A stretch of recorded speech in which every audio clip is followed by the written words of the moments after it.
بسم اللہ الرحمن الرحیم. امید ہے سب لوگ خیر خیریت سے ہوں گے, جہاں بھی ہوں گے خوش ہوں گے.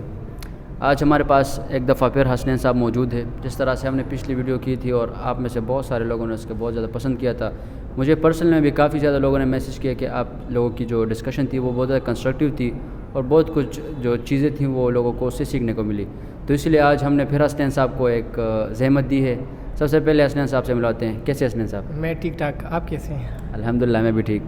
حسنین صاحب, سب سے پہلے تو پچھلی ویڈیو میں جو آپ نے بات کی تھی وہ لانگ مارچ والی, آپ کی جو پریڈکشن تھی, آپ نے کہا تھا کہ جو خان صاحب لانگ مارچ کریں گے وہ لانگ مارچ ابھی نہیں کر پائیں گے, لیکن خان صاحب نے تو ایک انٹرویو میں کہا کہ وہ لانگ مارچ کریں گے اور اسی مہینے کریں گے. اعلان بھی اسی مہینے ہوگا اور لانگ مارچ بھی جو ہے اسی مہینے ہوگا. تو آپ اس پر آپ کیا کہیں گے؟ اچھا, بسم اللہ الرحمن الرحیم. میں نے اس میں کہا تھا کہ 13-14 آپ نے مینشن کیا تھا کہ اس پہ وہ ہو سکتا ہے کہ وہ باہر نکلے اور لانگ مارچ کی طرف جائیں. میں نے کہا تھا کہ نہیں, اس مہینے میں اکتوبر میں تو وہ نہیں نکلیں گے. تو 13-14 تو گزر گیا. آج ہمارا میرے خیال میں 20 ہے. تو میں کہہ رہا ہوں کہ ابھی بھی اکتوبر میں کوئی چانس نہیں ہے کہ خان صاحب نکلیں گے. انہوں نے ابھی بھی, آپ نے ان کا انٹرویو دیکھا ہوگا کہ انہوں نے کہا ہے کہ میری کچھ تیاری. اچھا, تو آپ خان صاحب کے اس بیان کو چیلنج کر رہے ہیں؟ ہاں ایگزیکٹلی, میں کہہ رہا ہوں کہ وہ کہہ رہے ہیں وہ اس کو ڈیلے کرتے جا رہے ہیں. اکتوبر میں وہ نہیں نکلیں گے.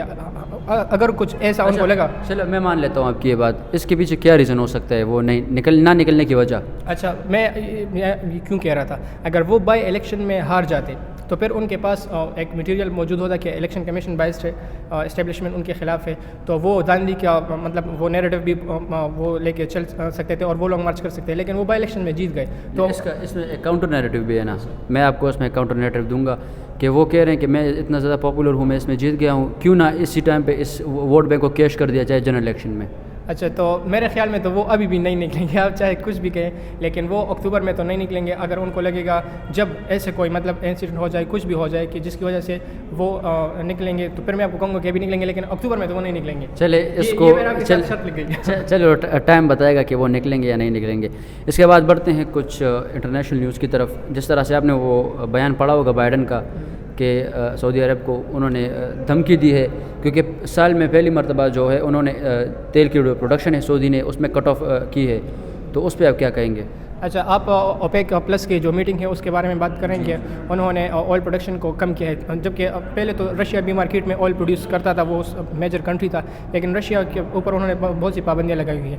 اس لیے ورلڈ میں جو آئل پرائسز ہے وہ انکریز ہو رہی ہیں, کیونکہ آپ کا ڈیمانڈ اینڈ سپلائی کا جو چین ہے وہ ٹوٹ جاتا ہے, کیونکہ آپ کا ڈیمانڈ تو زیادہ ہے لیکن آپ کی سپلائی وہاں سے نہیں ہو رہی. تو اس لیے وہ سعودیز کو کہہ رہے تھے کہ آپ پروڈکشن انکریز کریں, لیکن انہوں نے انکریز کرنے کی بجائے اور بھی کم کیا.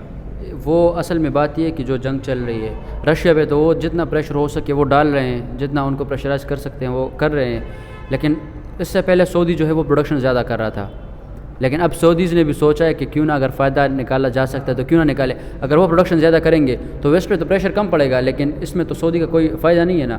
سعودی سوچ رہے ہیں کہ رشیا بھی ان کے ساتھ کھیل رہا ہے, جو ہے وہ پروڈکشن کم کر رہا ہے. رشیا نے اسٹارٹ میں رشیا نے جب یوکرین پہ انویژن کی تھی تو سارے ویسٹرن ممالک جو ہے ان پہ جو پریشرائز کر رہے تھے, ان پہ سینکشن لگا رہے تھے, لیکن پوٹن اس ٹائم پہ چپ تھا. اس کو پتہ تھا کہ یہ ٹائم آنے والا ہے, تو اب وہ اس کو کیش کر رہا ہے. جتنی اس کی وہ کہتے ہیں جتنے اس نے ایکسپینسز کیے ہیں جنگ پہ, اس سے زیادہ وہ کما رہا ہے. تو اس میں ساتھ ہی ساتھ سعودی بھی فائدہ اٹھا رہا ہے. یہ رشیا انتظار کر رہا تھا کہ جب سردیاں آئیں گی تب یورپ کے اندر آپ نے دیکھا ہوگا کہ وہ ارتھ کے اس سائڈ پہ ہے جہاں پہ سردیاں بہت زیادہ پڑتی ہیں, تو ان کو سردیوں میں برف بھی پڑتی ہے, تو سردیوں میں ان کو آئل اور گیس کی بہت زیادہ ضرورت ہوتی ہے. تو وہ انتظار اسی کی کر رہے تھے اور وہ وار کو اس لیے کھینچ رہے تھے پیچھے کی طرف کہ دسمبر تک یورپ ٹپ پڑ جائے گا. اور جب ان کو ضرورت پڑی تو اس کے بعد یہ بہت زیادہ اٹیک کیا تھا انہوں نے. اور انہوں نے امریکہ اور ویسٹ نے تو ان پر مطلب ان سے کہا کہ ہم آپ سے یہ آئل اور گیس وغیرہ پرچیز نہیں کریں گے, لیکن انہوں نے دوسرے جو مارکیٹس ہیں یہاں مطلب انڈیا, چائنا, انہوں نے وہاں اپنی گیس اور آئل جو ہے اس کو فروخت کیا, اور اس کے ساتھ وہ بنگلہ دیش کو بھی بیچ رہے ہیں. تو انہوں نے دوسرے مارکیٹ ڈھونڈ لیے, لیکن اب یورپ کو نہیں مل رہے ہیں. اچھا, ابھی ایک نئی نیوز ملی ہے, کل میں پڑھ رہا تھا کہ پاکستان بھی رشیا سے جو ہے وہ انڈیا سے بھی شاید ہو سکتا ہے چیپر پرائس پہ لے لے گیس اور آئل. اچھا, تو یہ ایسا ہے کہ میں نے یہ نہیں پڑھا نہیں پڑھا. اچھا, خیر کوئی بات نہیں. ہاں, یہ مطلب پاکستان کا یہ جو آپ جس کو ریفر کریں یہ میں نے نہیں پڑھا, مجھے اس کے بارے میں علم نہیں ہے. ہو سکتا ہے میرے اگر ملتا ہے. ڈار صاحب نے بھی کل US میں کہا تھا کہ ہو سکتا ہے کہ ہم ان سے رشیا سے تیل لیں اور اس میں امریکہ کا کوئی عمل دخل نہیں ہے. ہاں اس لیے میرے خیال میں نے یہ بیان پڑھا تو نہیں ہے لیکن IMF جو ڈیل وہ ڈار صاحب جو امریکہ گئے ہیں وہ اس میں ان کو ناکامی ہوئی ہے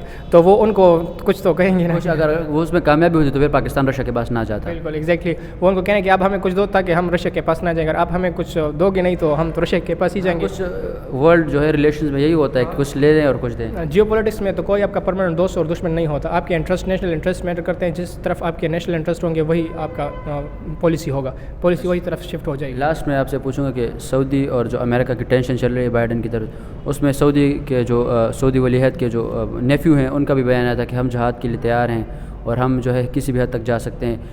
بہت امپورٹنٹ پاکستان نے بھی اسٹریٹجکلی جو ہے سعودی کو بیک کیا ہے ان کو سپورٹ کیا ہے.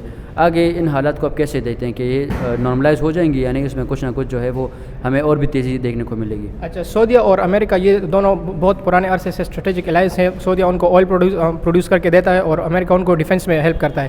لیکن آپ نے دیکھا ہوگا کہ بائیڈن پاور میں آنے سے پہلے وہ ولی عہد جو ہے ان کو کرٹیسائز کر رہے تھے. جمال خشوگی کے جو قتل ہوا تھا اس کے اوپر وہ ان کو کرٹیسائز کر رہے تھے تو انہوں نے بہت زیادہ ان کو کرٹیسائز کیا. اب سعودی ولی عہد جو ہے وہ اپنا بدلہ لے رہے ہیں میرے خیال میں. ان کو کہہ رہے ہیں کہ آپ نے میرے اوپر بہت بدلہ بھی لے رہے ہیں اور فائدہ بھی لے رہے ہیں. یہ ایسا ہے کہ آپ اگر آئل پروڈکشن کرتے ہیں تو اس پر آپ کا خرچہ انکریز ہوتا ہے. اگر آپ اس کو انکریز کریں گے تو آپ کا خرچہ بھی انکریز ہوگا اور اس کے مقابلے میں آپ کو ملتا کیا ہے کہ آپ کے آئل پرائسز مزید نیچے گر جائیں گے. تو آپ کا یہ تو ڈبل نقصان ہوا. ایک تو آپ کا خرچہ انکریز ہو رہا ہے اور دوسرا آپ کے جو پرائس ملیں گے وہ بھی کم ملے گا. اس لیے وہ اوپیک پلس نے یہ کہا ہے کہ ہم اس کو پروڈکشن کو مزید کٹ کریں گے. انکریز تو دور کی بات ہے اور اس سے جو ہے وہ ورلڈ مارکیٹ میں جو آئل کی پرائس اور بھی اوپر جائیں گی. ایگزیکٹلی یہی ہوگا. مطلب آپ کے پاس اگر سپلائی نہیں ہوگی تو ڈیمانڈ تو آپ کا وہی ہے. اس لیے تو آپ کا جو مارکیٹ میں پرائس ہے وہ انکریز ہوں گے ضرور ہوں گے. اور اس میں مجھے ایک اور چیز نظر آ رہی ہے کہ اگر IMF کے ساتھ ہمارا جو ڈیل ہے وہ ناکام ہو گیا اسی وجہ سے پاکستان نے بھی سعودی کو بیک کیا ہے. سعودی کو بیک کرنے کا مطلب رشیا کے جو ہے ان کے بلاک میں جانا اور ان کے بلاک میں جانا مطلب ان سے تیل خریدنا.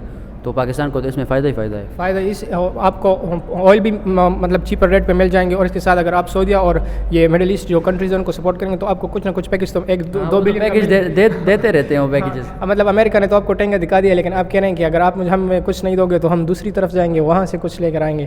بہت شکریہ حسنین, بہت مزہ آیا آپ کے ساتھ بات کرنے میں. اسی کے ساتھ آج کے پروگرام کو ختم کرتے ہیں. ملتے ہیں نیکسٹ ویڈیو میں, تب تک کے لیے اللہ حافظ.